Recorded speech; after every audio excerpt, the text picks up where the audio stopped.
And I think from John 1, I believe that he is God from all eternity. Yeah, and I agree. Well, okay, hold on. Now I have a question. Do you believe that at some point Jesus was, I'm going to try to use the right word that you would agree with, was formed? No, You don't believe he was formed? no. Jesus has always been God. That's Latter-day Saint theology. Okay. Because that's was that. Now, what you're talking to is you're talking to Latter-day Saints who aren't thinking it through. So, for example, if we were to go get 10 Latter-day Saints and you were to ask that question, I would wager 8 of them would agree with you and say, yeah, Jesus was formed. Okay. And then I would say, no, he wasn't. That's not our theology. And I would explain why. And they would immediately agree with me and admit they were wrong. And the reason is because in the moment, they're not thinking.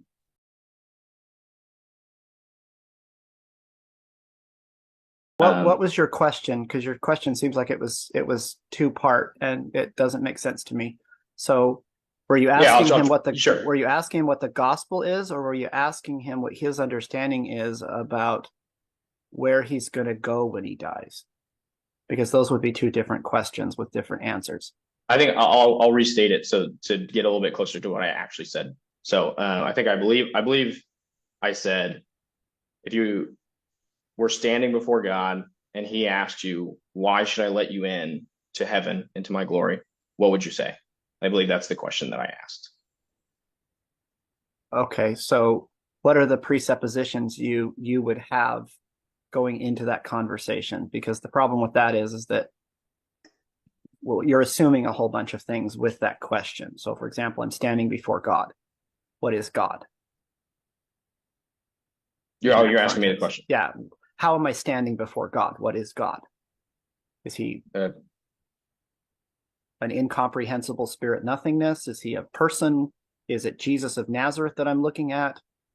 Similar to what the accounts in Luke 24 are, that this is a Jesus Christ in the flesh who's been resurrected talking to me. I mean, what's the context of who I'm talking to? Sure. I think Revelation would attest that Jesus is the judge of us. So yeah, we could say Jesus of Nazareth. That's fine. Okay. So you're standing before Jesus and you're saying, he's saying, what should I tell him so that he'll let me in?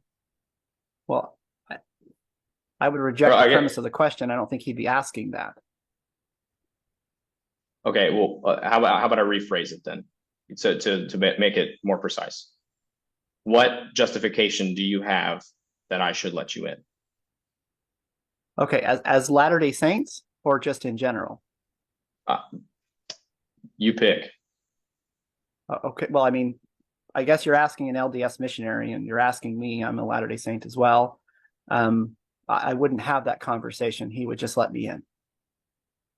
Okay, and okay. So I wouldn't have to say I wouldn't have to say anything to him because I've already made covenants for him to let me in. Okay, so expand on that. Well, explain that out, please. So Christ dictates the terms to us of how we enter into God's presence. And he is the gate by which we enter. Right? Okay, yep. Our ability to enter is a result of his atonement. Okay. So we can only enter into the presence of the Father after we've been resurrected and cleansed from sin. So if I'm standing before him, those things have occurred. I've been resurrected and cleansed from sin. So I'm just going to, I guess, give him a hug and keep walking. Because I've already covenanted with him to do that. Okay. Where, because I explained, I'm gonna ask a question on top of that. That's all right. There is an extent to which your good deeds impact that. No. No. Good deeds. What does that mean? Your works, your justification by works. Which is what? What are works? Keeping the 10 Commandments would be works. Well, no, keeping the 10 Commandments would be obedience to a commandment to keep the 10 Commandments. And those things would be deeds. Those would be good works. Depending on the context, that's what I'm saying. So Paul has two different contexts for works, for example. He talks about the things that we do that are not our works, right? Keeping the 10 Commandments is not your work. That is Christ's work. Christ, where did the 10 Commandments come from? From God. Well, they came from Yahweh. They came from Jesus Christ. He delivered them to Moses because he was God. He's the God of Israel. Right? So, well, I mean, the Tetragrammaton, the pre-incarnate Jesus, delivered the law of Moses to Moses. And then, so whose works are you doing? Yours? You're doing his works. You're doing what Christ commands you to do. You're complying with his requirement. That's not your work. My work would be cutting my neighbor's grass and thinking that being nice to people is earning me a way into heaven. That's not the case. But doing the things I'm commanded to do by God is not my works. That's accomplishing his work. So if he tells me to love my neighbor, I'm not doing my work. I'm doing Christ's work. Okay. So they're not my works. They're his works. But if somebody doesn't have Jesus and they read the 10 Commandments and they feel as though they are doing the 10 Commandments, are those still Christ's works, or are they their own? Yeah, they're their work. They're Christ's works. They're God's works. The 10 Commandments are given to us.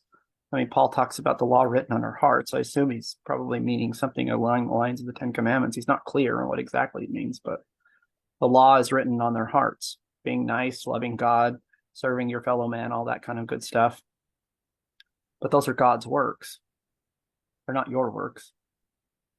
Natural man, your works are lasciviousness and unrighteousness and unchastity. That's your works. God calls us to do his work. So I'm not saying, hey, I did some good stuff, take this in payment for my entry into heaven. I would say, I did what you required me to do. I have accomplished what you would do if you were in my place. I am like you, so I belong here. Right? I've become like you. And I've done so as you prescribed. So that's not my work. That's his work. Interesting. Okay. I've not heard that described that way. Well, that's what the biblical texts are trying to convey. Well, I understand. I'm sorry. I'm saying the way that you're describing it from LDS perspective is not the way that I've heard it described by other LDS people ever. Well, I can't account for how other LDS people understand our doctrine. Of course, I get that. Yeah, of course. But that's our doctrine. Okay. Yeah, that's interesting. That's not at all what I've heard. So, right, because people don't pay attention generally. I mean, like, I ask people of other faiths a lot of different questions, but I don't expect that they understand their doctrine. I actually just go back to primary sources and learn it from them. I mean, I can talk to random Christians and ask them about the Trinity, about sola scriptura, about sola fide. Most of them have no idea what that is or what it means. I don't just say, oh, well, whatever nonsense you spill to me is probably what you believe and what Christianity teaches, and then go repeat that, because that would be nonsense. I would go to theologians who actually understand comprehensively what they understood. I mean, the purpose of these missionaries is just to hand people a Book of Mormon and encourage them to read it. Tell them some basic principles. Offer them baptism. That's really all they're supposed to do. That's a good point. Two different events, which requires an interpretation. And the problem that I had with it is who's qualified to render that interpretation? And the answer is God. And how does God do that? He does it through prophets. And so that was my conclusion that I reached. And then it became a problem of, well, if there's no more prophets, we're in a bind. And I can see why there's so many different denominations, specifically of Protestantism. They've fragmented because people have different conclusions, different interpretations. And they would say that the differences are ancillary, they're secondary doctrines, they don't matter that much. And we all agree on the core things. Usually if you look up any church, it says our beliefs, and it has like 5 things listed. We believe in the Trinity, we believe in the biblical authority, and so Christ on the cross. Yeah, of course. Yeah. I think like,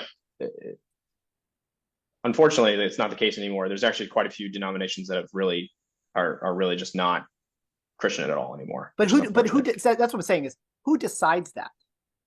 Well, I mean, I think if you get the gospel wrong, you're not Christian. Right. But so like in discussing with this tonight, and I'm not going to be offended because I don't really care.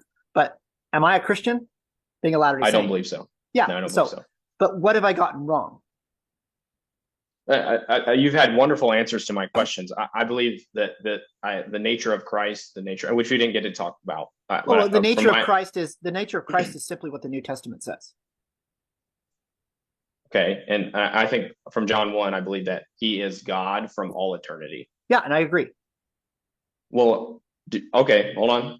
Now I have a question. Do you believe that at some point Jesus was, I'm going to try to use the right word that you would agree with, was formed? No. You don't believe he was formed? No. Jesus has always been God. That's Latter-day Saint theology. Okay. Because that.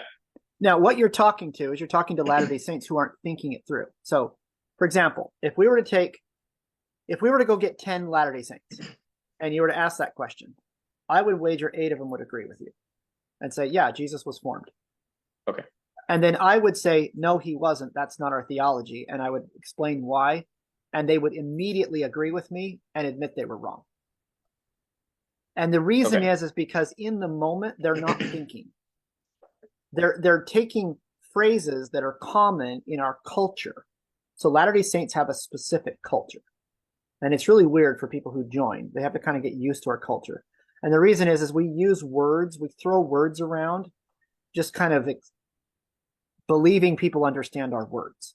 We use words differently, of course, than other Christians do. But we use those words and we just assume people know what we're talking about. And it weirds them out because they're like, what are you talking about? We use a word like exaltation all the time. We're always talking about exaltation. And everybody's like, what does that even mean? Forgetting that outside of our church, they either don't use that word or have no idea what it means, or they have a completely different meaning than what we're using it for.